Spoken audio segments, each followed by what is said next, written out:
Is Canada's increase in defense spending too little too late? I'm Terry Newman for MP Comment, and I have with me today Anthony Koch from AK Strategies. Thanks for joining us today, Anthony. Thanks for having me. So this week, Carney announced that Canada is finally going to meet its defense spending target of 2%. Is it too little too late, though, Anthony? Well, this is the funny part. There's a few commentators who have already jumped on this. And I think it was actually Matt Gurney in particular who had said that by the time Canada finally met its 2% commitment for NATO spending, if ever, that requirement would be lifted. And it seems like that's very much the direction that we're going in. So I think there's some creative accounting going on with regards to how Mr. Carney plans to meet that 2% to begin with. But I'm happy to see it happen regardless.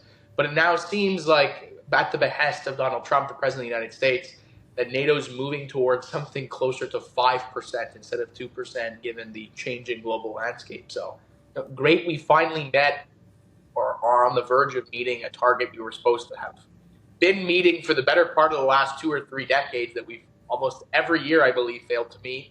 But it seems like that requirement is going to be more than doubled in short order. So at the end of the day, just because you hit 2% one year, that doesn't mean that our soldiers are going to have operational kits. Doesn't mean that we're going to have a functioning Navy. Doesn't mean that we're going to have state-of-the-art jets. So there's a lot more that goes into it than just meeting at 2% for 1 year. This is a fundamental structural problem that will take the better part of a decade and a half to fix. Right. And as you bring up, there was a 2024 report by the Department of National Defense that basically said that our troops were unequipped.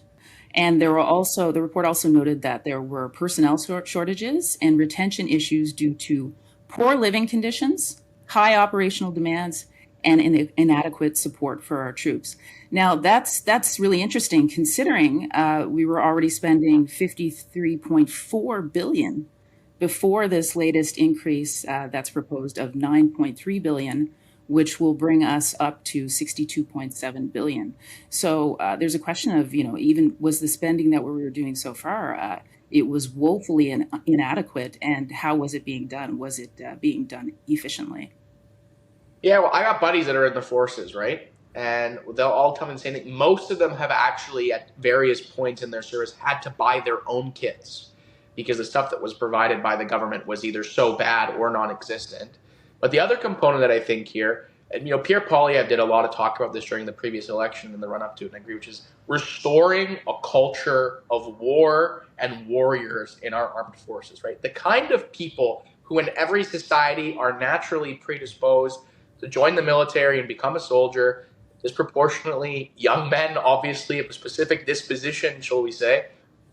If you're one of those guys and you want to enlist, and the Canadian Armed Forces sort of greet you with a DEI pamphlet, start talking to you about all sorts of woke stuff, you're going to say, yeah, this is not really what I thought I was signing up for.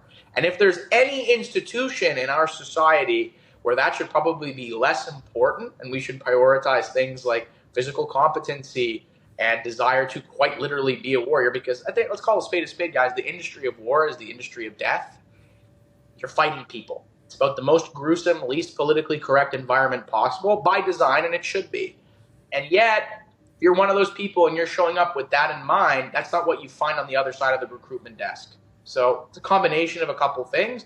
And I think part of it actually is an overall decline in Canadian national identity, right? People have to feel an overwhelming, resounding sense of, in French we say appartenance, like belonging to the country in order to put a uniform on it. And in theory, risk dying for it. And I think a lot of people don't really feel that today in a way that they might have otherwise in decades past. So it's a combination: underfunded, poor culture, lack of national cohesion. But yeah, we got a lot of work to do. I mean, I think it was a few short years ago, the French ambassador basically lambasted Canada and said, you guys are not operational ready. You don't have a functioning military, and it's time to start picking it up. So that's the other thing. A lot of people try to turn this into like an American criticism and make it a matter of nationalism. No. Our allies around the world recognize that we're a massive laggard and even a bit of a welfare case when it comes to international defense in NATO and otherwise. It's time we pick it up. And while this was applauded when Carney announced this finally reaching the 2% by this year, it has to be noted that it was only last week when Mark Rutte, the Secretary of NATO, announced the 5% increase that all members of NATO are going to be required to pay, which is going to be announced at The Hague later this month in the Netherlands. And this is a requirement of, this is something that Donald Trump has basically said, if you're going to be a member, you're going to need to do this. Now, looking at how poorly our military has been functioning before this increase, Mark Carney is saying people about this particular increase that it's required because we are moving towards a more dangerous and divided world. Now, does finally meeting our 2% goal get us where we need to be to protect ourselves in this more dangerous and divided world? No, and here's the point. A lot of Canadians think, why would any country have their designs on Canada or Canadian territory? Fact of the matter is, in particular, the North, right? Northwest Passage, as the ice starts to melt, there's a lot of resources there. There's the potential for a massive shipping lane to open up. And there are disputes about whether or not those waters constitute the internal waters of Canada, which would mean we have exclusive rights over them, or whether they're an international freeway that should be able to be used by any country whenever they so choose. That's why you get the Russians sending boats up there every once in a while. The Chinese consider themselves what's called the near Arctic power. They think they've got some claims to it.